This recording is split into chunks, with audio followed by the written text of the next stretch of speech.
বাস ও মোটরবাইকের মুখোমুখি সংঘর্ষে মৃত্যু হলো এক যুবকের। বছর 32-এর ওই যুবকের নাম অভিজিৎ পাল। তার বাড়ি বহরমপুর থানার কাশিমবাজার ভাটপাড়া এলাকায়। শুক্রবার সকালে ঘটনাটি ঘটেছে মুর্শিদাবাদ থানার নিশাদবাগের মুক্তিনগর এলাকায় বহরমপুর করিমপুর রাজ্য সড়কে। পুলিশ ও স্থানীয় সূত্রে জানা গিয়েছে, এদিন মোটরবাইকে চড়ে ভাটপাড়া থেকে ইসলামপুরের দিকে যাচ্ছিলেন অভিজিৎ। সেই সময় বহরমপুরগামী একটি বাসের সঙ্গে মোটরবাইকের মুখোমুখি ধাক্কা লাগলে ঘটনাস্থলে মারা যায় সে। খবর পেয়ে বহরমপুর থানার পুলিশ ঘটনাস্থলে পৌঁছায় এবং মৃতদেহ উদ্ধার করে মুর্শিদাবাদ মেডিকেল কলেজ হাসপাতালের পুলিশ মর্গে নিয়ে আসে ময়নাতদন্তের জন্য। পুলিশ জানায়, ঘাতক বাসটিকে আটক করা হলেও চালক পলাতক।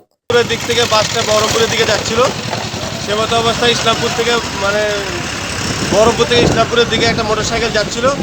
তার মোটরসাইকেল আর বাসের সাইডে ধাক্কা লাগে, বাসটা বেরিয়ে যাওয়ার পর মোটরসাইকেলটা উল্টে পড়ে যায়। মাথায় হেলমেট ছিল, গলাটা কেটে যায় এবং পেছন দিকে ফেটে যায়, স্পটে রক্তাক্ত হয়, এখানে স্পটে মারা যায়।